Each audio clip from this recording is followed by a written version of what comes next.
Story 1. I was 14 when it happened. We were setting up an apartment for a shiva. It's a Jewish custom where you cover all the mirrors in the house after someone dies. My mom and I were helping out a family friend who had just lost someone. I didn't ask too many questions, just knew the air was thick with grief, and I wanted to help without getting in the way. The apartment was dimly lit, the kind of place where even the furniture seemed quiet out of respect. My mom was in the bedroom covering a mirror in there. I got the dining room, which had this massive mirror mounted right up to the ceiling on one wall. It was tall and wide, reflecting the whole room like a second version of it, only colder somehow. The mirror was too high for me to reach without help, but there was this desk pushed against the wall beneath it.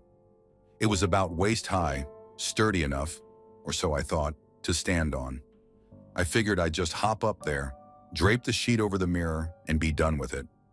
I put one foot on the edge of the desk, ready to push myself up, but I misjudged the momentum and my balance wobbled. You know that split-second feeling when you know you're about to fall but haven't hit the ground yet? That was me. I thought, okay, just put your foot back on the ground and try again. But then, it didn't happen like that. My foot was almost touching the floor, just inches away, when something changed. I can't explain it exactly, but it was like a force, a sudden invisible push. Instead of my foot finding the ground, it lifted. I felt this undeniable shove under my foot, as if someone had gripped my ankle and launched me upward. In a blink, I was standing on the desk, not climbing, not balancing, standing, like I'd just been placed there by some unseen hand. My heart slammed in my chest, and I whipped my head around, fully expecting to see my mom right behind me, maybe laughing at some prank she'd pulled. But she wasn't there. She couldn't have been. Her voice echoed faintly from the bedroom on the other side of the apartment. I just stood there, breathing hard, staring at the empty room. The hairs on the back of my neck prickled. My hands shook as I clutched the sheet, but I couldn't bring myself to move. I couldn't shake the feeling that someone, something, was still right there, just out of sight. I scanned the room again. Nothing. Just the muted clatter of my mom moving furniture in the bedroom. But that mirror, it showed the whole room behind me, and I swear for a second it looked wrong, like there was more space in the reflection than there should have been. I didn't think. I just yanked the sheet over the mirror, covering it completely. The weight of the air lifted just slightly, like something had let go. I climbed down from the desk carefully this time, my legs trembling. When my feet hit the ground, I bolted straight to my mom. She looked up from what she was doing, confused by my pale face and shallow breathing. "What's wrong?" she asked. I wanted to tell her. I really did. But what would I even say? That I got thrown onto a desk by nothing? That the mirror felt like it was watching me? Nothing, I muttered, my voice cracking. "Just finished up in there." She didn't push it. We wrapped up the rest of the room quickly, but I couldn't shake the weight of what had happened. Even now, years later, I still can't explain it. I've told myself 100 times it was just a weird muscle twitch, maybe an adrenaline thing, but deep down, I know that's not true. Whatever boosted me up onto that desk, it wasn't me. Story 2, I'm from Pike County, Kentucky, way out in the hills where folks have plenty of stories about strange things that walk the back roads at night. Me? I've always rolled my eyes at that kind of talk. Figured it was just bored people trying to scare each other. But one night changed that for me. One night at a gas station just off the highway. There were 4 of us. Me, Mark, Ty, and Clay. We'd been driving back from a buddy's place over near the state line, shooting the breeze, blasting music, and talking nonsense. It was around midnight, and we needed gas. So we pulled into this tiny station that looked half abandoned. No cars in sight except for ours. The fluorescent lights buzzed and flickered above the pumps, and the air smelled like damp asphalt. I told the guys I'd run inside to grab snacks while they stayed in the car. Mark was behind the wheel, engine idling, and Ty and Clay were in the back, scrolling through their phones. It was quiet, peaceful even. I walked toward the glass doors, and just as I reached for the handle, I caught a glimpse of this old woman sitting by the side of the building, near a stack of empty crates. Probably homeless, I thought. She was hunched over, gray hair tangled like it hadn't been brushed in weeks. wearing this tattered brown coat way too heavy for the warm night. She didn't look at me, just sat there, motionless. I shrugged it off, went inside, grabbed a bag of chips and a Coke, paid the guy behind the counter, and headed back out. That's when all hell broke loose. The second I stepped out of the gas station, my friends started freaking out in the car. Ty was yelling, "Holy shit! Holy shit, dude!" Clay was practically laughing, but in that nervous, panicked way people do when they don't know how to react. Even Mark, who's usually chill as hell, was gripping the steering wheel like he was about to drive off without me. I stopped dead in my tracks, confused as hell. "What's going on?" I asked, but they were too busy losing their minds to answer. When I finally got to the car and slid into the passenger seat, Mark was still breathing heavy. "Dude," he said, eyes wide. "Did you see that?" "See what?" I asked. Ty leaned forward between the seats, pointing toward the gas station. "That old lady. Bro, she straight up disappeared and then reappeared while you were walking out." "What?" I blinked at him, thinking they were messing with me. "What are you talking about?" Clay shook his head, face pale. "We're not joking, man. She was sitting there by the building the whole time you were inside. Then poof, gone, just like that. And right as you got close to the car, she was suddenly back. Like, she never moved. She just wasn't there. And then she was." I stared at them, trying to process what they were saying. None of us were drunk or high, and I know these guys too well to think they'd all make up the same wild story at the exact same time. They looked genuinely terrified. I glanced back toward the side of the building. The old woman was gone, and then Clay's face went pale again. "Shut up," he whispered. "She's coming." We all froze. Sure enough, the old woman was walking toward us, slow but steady, her head tilted down like she was focused on the pavement beneath her feet. Nobody spoke. Nobody breathed. We just sat there, watching her through the windshield, hearts racing. She got closer, and closer. When she was just feet away from the driver's side window, Mark's knuckles turned white on the wheel. "Don't look at her," he whispered. "Just don't." She walked right up to the car, close enough that I could see the wrinkles carved deep into her face, her lips moving like she was mumbling something we couldn't hear. But her eyes, God, her eyes were wrong. They weren't cloudy or tired like you'd expect from someone her age. They were sharp, black, and empty. She didn't knock, didn't say a word, just stood there for a moment, then slowly drifted toward the back of the car. We sat in stunned silence, too scared to turn around. 10 seconds passed, felt like 10 minutes. Then we heard footsteps fading into the night. Mark slammed the car into gear and peeled out of that gas station so fast the tires squealed against the pavement. Nobody said a word for a long time. Eventually, Ty broke the silence. "What the fuck was that?" No one had an answer. And I still don't. Story 3. My aunt had just moved into a new house. I was 15 at the time and still in high school. One afternoon after classes, I stopped by her place to hang out for a bit. She was in the kitchen, unpacking the last of her boxes when I walked in. The house smelled like fresh paint and cardboard. It had this weird emptiness to it, even with all her stuff stacked in the living room. The kitchen itself was cozy enough. Warm yellow walls, a round wooden table in the middle, and a big window letting in the fading afternoon light.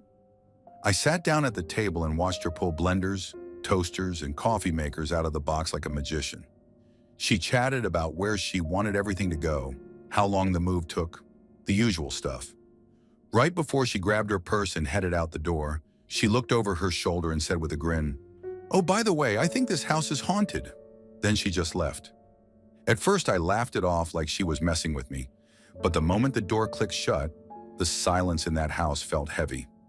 I could hear my own breathing echo in the kitchen.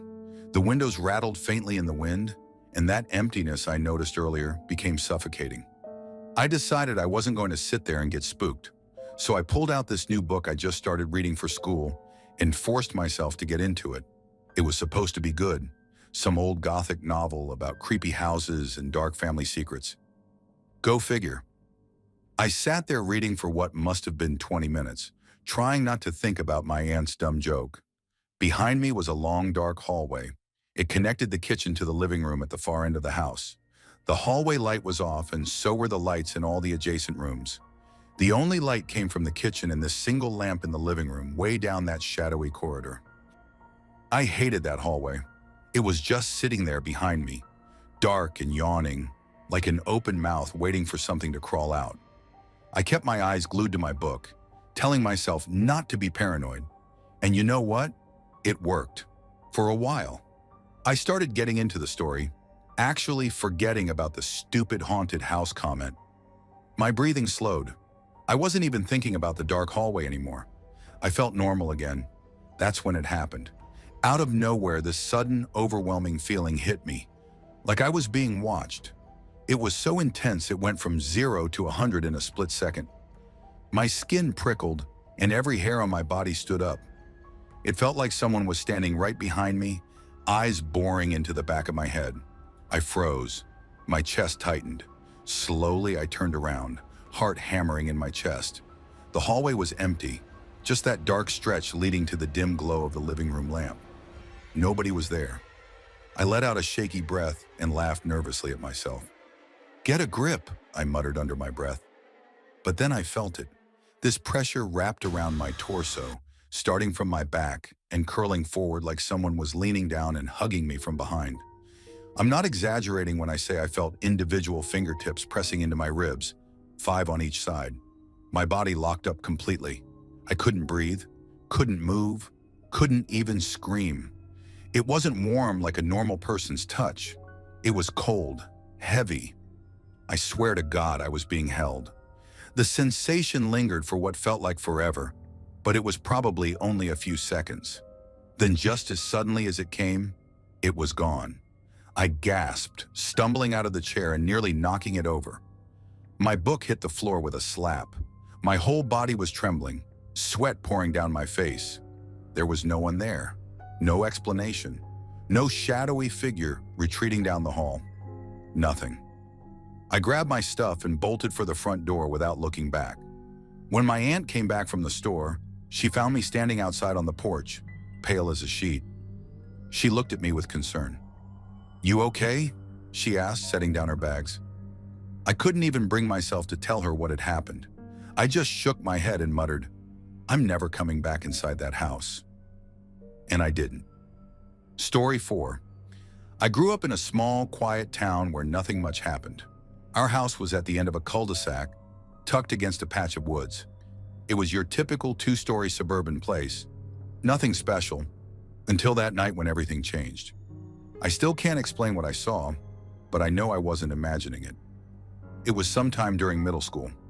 I don't remember the exact year, but I was old enough to stay up later than my little sister, and young enough to still be scared of the dark sometimes.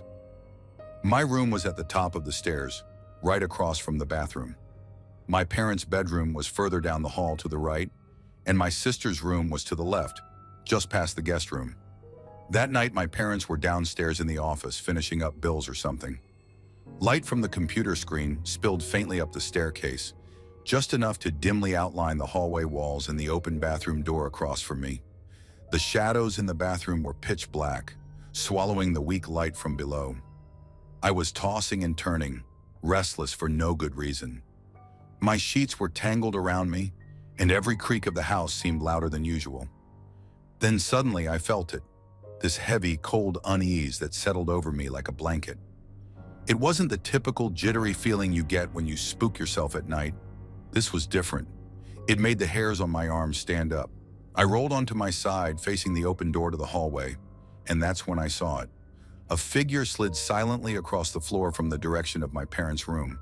It was man-sized, completely cloaked in darkness, darker than the black shadows in the bathroom, darker than anything I'd ever seen. The shape was defined enough that I could tell it had shoulders, arms, and a head, but there were no features. No eyes, no mouth, nothing. Just this void wrapped in shadows. It didn't walk. It glided, smooth and soundless, stopping directly in front of the bathroom door. My heart pounded so hard I thought it would burst. I wanted to scream, but nothing came out. I couldn't move. I just lay there frozen, staring at this thing that shouldn't exist. Then it turned its head toward me. There were still no features, no eyes, but I swear I knew it was looking straight at me. The weight of its gaze pressed down on my chest like I was being smothered. My breathing went shallow and fast, but I couldn't tear my eyes away.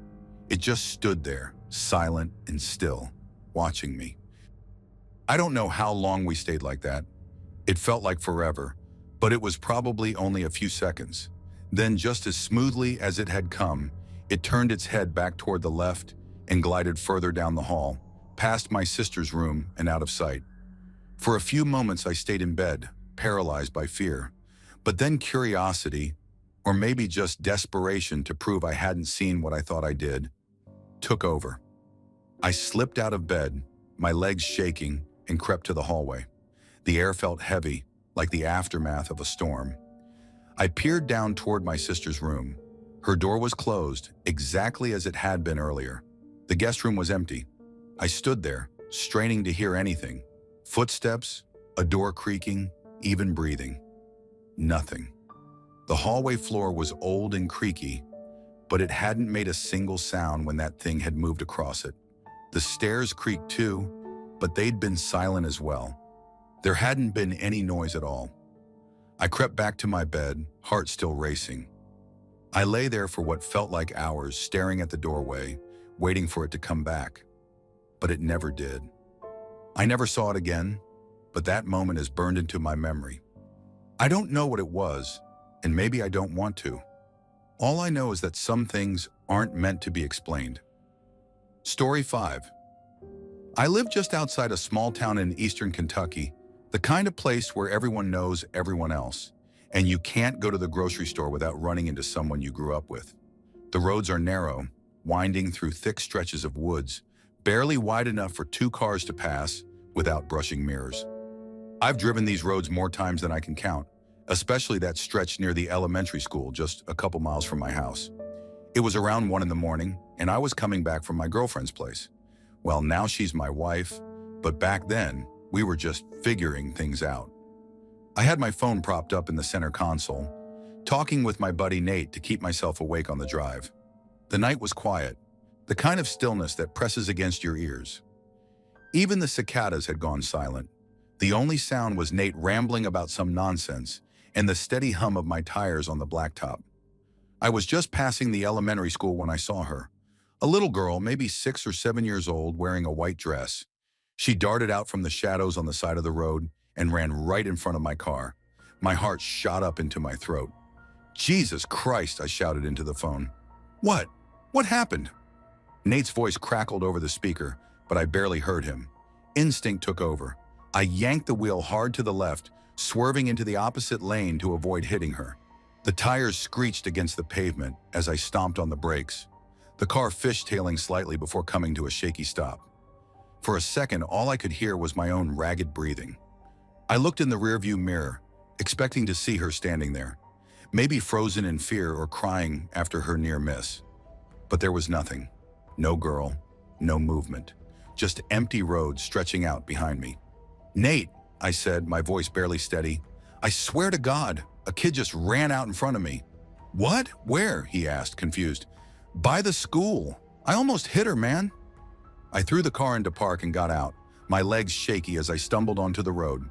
The air was thick and heavy, the kind of humidity that clings to your skin even in the dead of night. I looked around frantically, my eyes darting to the shadows along the tree line. "Hello," I called out, my voice echoing into the darkness. Silence. There were no houses nearby, no streetlights, just the looming silhouette of the school and the endless woods beyond it. I walked up and down the road, my heart pounding so hard it hurt. The gravel crunched under my feet as I searched the ditches and the edge of the woods, expecting to see a flash of white or hear the sound of a child's crying. But there was nothing. "Nate," I said, still on the phone, "there's nobody here. I don't get it. I saw her." "You sure you didn't just imagine it, man? Maybe a shadow or something?" "No," I said firmly. "I swear to you, there was a girl. I saw her clear as day. White dress, barefoot, running right in front of my car." I stood there for what felt like forever, the silence pressing in around me. My skin prickled with that unmistakable feeling. You know the one, like someone's watching you, even though there's no one there.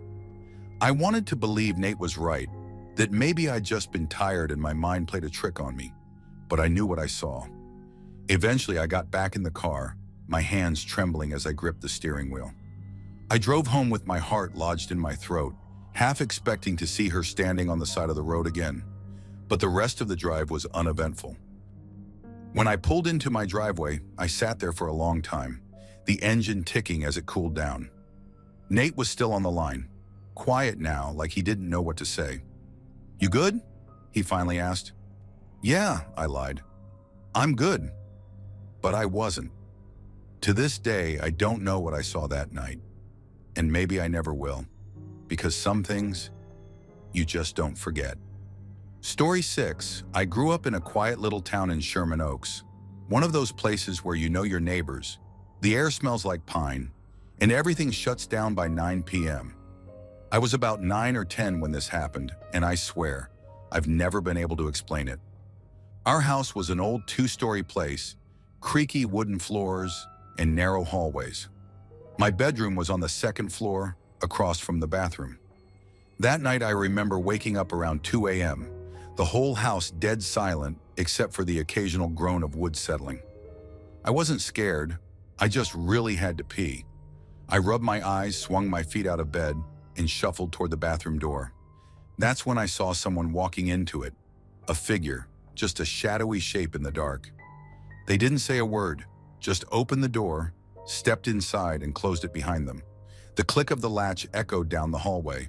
The light flicked on, and I could see that soft glow spilling out from under the door. I figured it was my Aunt Beth. She was staying with us at the time, and sometimes she got up at odd hours. So I leaned against the wall yawning and decided to wait. A minute passed, then 5, then 10. My legs started to ache from standing, and I kept glancing at the crack under the door. The light was still on. I didn't hear anything. No footsteps, no toilet flush, no rustle of movement, just the steady hum of the bathroom fan. At some point, I got annoyed. 30 minutes for a bathroom break? Come on. I knocked lightly on the door. "Hey, Aunt Beth? You okay in there?" No response. I knocked again, harder this time. "Beth?" Still nothing, just the sound of the running sink. My skin prickled. Something didn't feel right, but I tried to brush it off. Maybe she was just having a rough night. Maybe she'd fallen asleep in there somehow. But the longer I stood there, the weirder it got. I knew I hadn't seen anyone leave. Finally, I decided I was done waiting. I twisted the doorknob and pushed the door open. The sink was running full blast, water splashing against the porcelain. The mirror above the sink was open, its contents exposed like someone had been rummaging through it. But the bathroom was empty. I froze. There was no way someone could have walked past me without me noticing. The hallway was narrow, barely enough room for 2 people to squeeze by. And I'd been standing right there, practically glued to the door for half an hour. I swallowed hard and stepped inside. The air felt thick and strange, like it had weight to it. I reached out and turned off the faucet, the sudden silence pressing against my ears. "Aunt Beth?" I called out, even though I knew she wasn't there. Nothing. I backed out of the bathroom, my heart pounding so hard it felt like it might burst out of my chest. I stood in the hallway, staring at the door, half expecting it to swing shut on its own, or for something, anything, to step out. It didn't. I crept down the stairs, every creak of the wood making me jump. I needed to see Beth, to prove to myself she was still in the house. Maybe she'd gone back to bed, and I'd somehow missed it. When I got to the living room, there she was, curled up on the couch, snoring softly under a blanket. My blood went cold. I didn't wake her. I didn't say a word to anyone. I just went back to my room, locked the door, and sat on my bed shaking. To this day, I have no explanation for what I saw, or who, or what I watched walk into that bathroom. Story 7. I was 17 when this happened. My best friend Mark lived just a couple of streets away, so I used to hang out at his place a lot. It wasn't anything fancy, just a single-story house with all the bedrooms lined up on one side and the kitchen across a narrow hallway. His parents and younger sister were usually around, but that night it was quiet.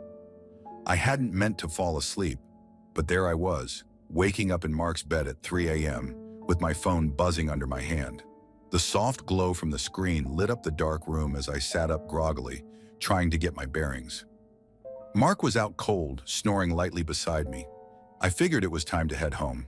The air was heavy with that eerie, middle-of-the-night silence, the kind that makes your skin crawl a bit when you're alone. I tiptoed out of the room, not wanting to wake anyone, and made my way down the hallway toward the front door. The place was dead still, except for the faint hum of the fridge coming from the kitchen. I fumbled around near the door, trying to find my coat. That's when I heard it, a sharp metallic clatter, like someone had dropped a fork or a spoon onto the kitchen floor. I froze, heart skipping a beat. For a second, I thought it might be Mark's dad. His office was right by the kitchen, and he sometimes stayed up late working. I peeked around the corner, expecting to see him maybe picking something up off the floor. But the kitchen was empty, bathed in faint moonlight streaming through the window. The office door was closed, the light off. He wasn't there. I stood there for a few seconds, trying to shake off the unease. Maybe something had fallen off the counter on its own. Stuff like that happens, right? I brushed it off and went back to putting on my coat. I had just slipped one arm through the sleeve when it happened again. This time it wasn't a simple clatter. It was a loud, violent crash. The unmistakable sound of plates shattering against the floor. I swear my heart stopped. I didn't just hear it. I felt it in my chest, like a thud reverberating through the house. My first thought was that someone was in the kitchen, maybe a burglar. My legs felt like lead, but I forced myself to peek around the corner again. Nothing. No broken plates, no shattered glass. The kitchen was exactly the same as it had been before, neat and untouched. A cold sweat broke out on my back. I kept telling myself it was nothing, that my tired brain was messing with me. But every instinct in my body was screaming that something was wrong. I didn't even bother with my shoes. I yanked the front door open and bolted, coat half on, socks sliding against the pavement as I ran. The icy ground bit into my feet, but I didn't care. I just needed to get away from that house, from whatever was in that kitchen. By the time I made it to my house, my lungs were burning and my legs were shaking. I slammed the door behind me, leaned against it, and tried to catch my breath. I never told Mark about what happened that night. He probably wouldn't have believed me anyway, but I stopped staying late at his place after that. Story 8. I grew up in a small town in Kentucky, way out where the mountains hug the horizon, and nights are as silent as the grave. It's the kind of place where people still swear they've seen strange things in the woods. Lights that float just above the trees, shadows that walk without reason.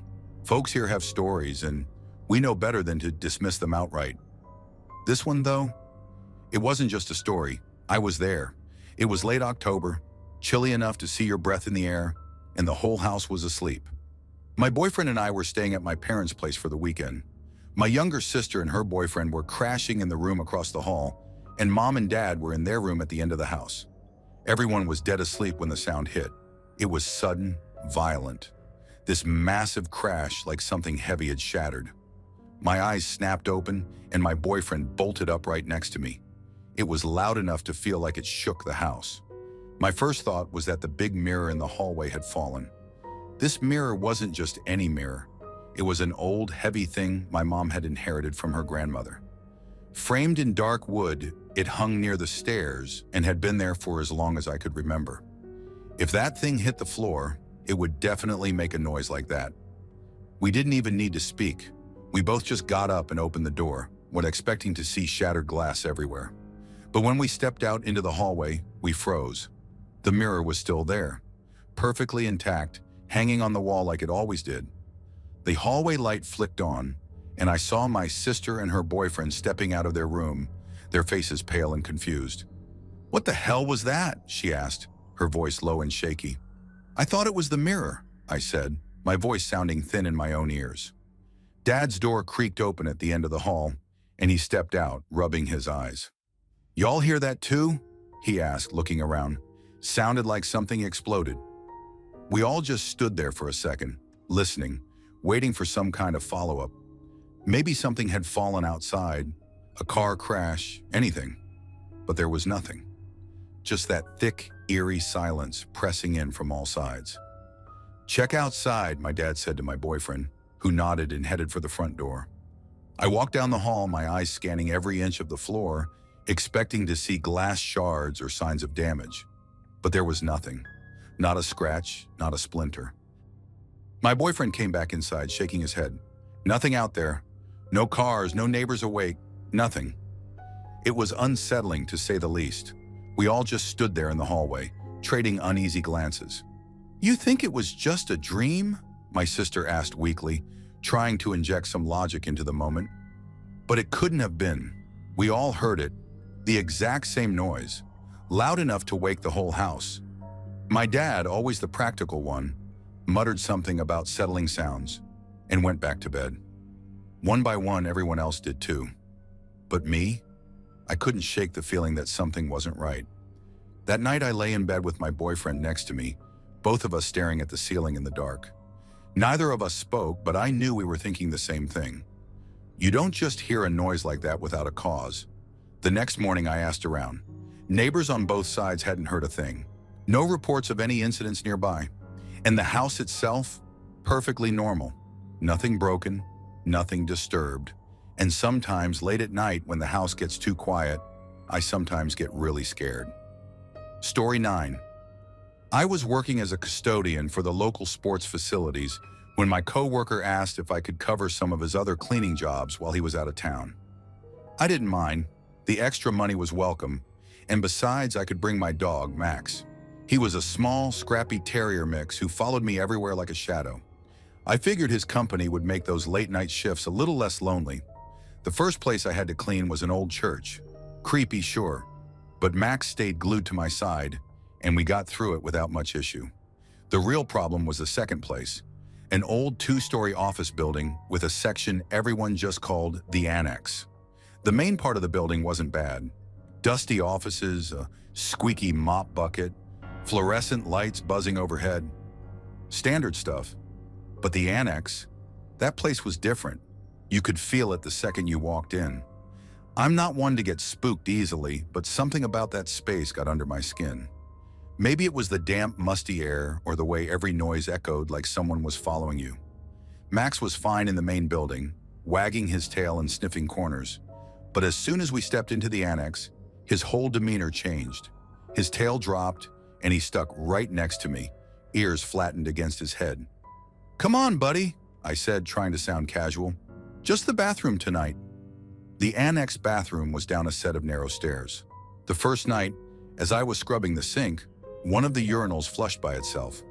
It startled me, sure, but I shrugged it off. Old plumbing, maybe. I'd heard of pipes doing weird things in these old buildings. By the third night, I had figured out all the light switches. Before heading to the annex, I made sure to turn on the hallway light leading to the stairs. I even double-checked it because carrying Max through those heavy double doors was a hassle. No way was I doing that in the dark. We made our way down to the bathroom. Max was tense but manageable until I finished up. That's when I found him sitting against the door, shaking like I'd never seen before. "Max, what the hell?" I whispered, scooping him up. "It's okay, buddy." As we climbed back up the stairs, I noticed the hallway light, the one I knew I had turned on, was off. My first thought was security. Maybe they did a walkthrough and turned it off. "Whatever," I muttered, trying to brush it off. I carried Max back into the main building and set him down. He still wasn't himself, pacing near the door while I finished up upstairs. I flicked off the lights, headed downstairs, and grabbed my water bottle. I was mid-drink when I heard it, a loud, unmistakable thump from upstairs. I froze, the bottle halfway to my mouth. Max's head shot up, ears perked. He cocked his head, listening. "Oh, come on," I muttered under my breath. "Hello," I called out, my voice echoing through the empty building. No response. I didn't want to go back up there, but curiosity, and maybe pride, got the better of me. I grabbed my flashlight and started up the stairs, my heart thudding in my chest. Halfway up, I stopped dead in my tracks. The light I had just turned off was back on. I stood there, gripping the railing, my brain scrambling for an explanation. Maybe the switch was faulty. Maybe I hadn't flipped it all the way. "Anyone up here?" I called again, louder this time. Nothing. I forced myself to move, stepping cautiously onto the landing. The hallway was empty. I checked every room, every corner.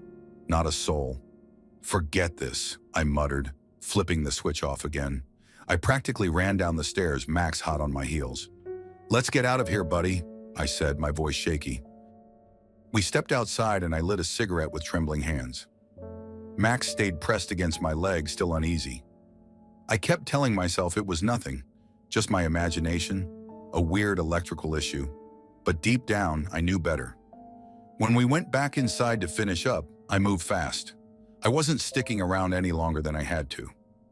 Max stood in the bathroom doorway, growling low in his throat the entire time I cleaned. I never took that job again. Story 10.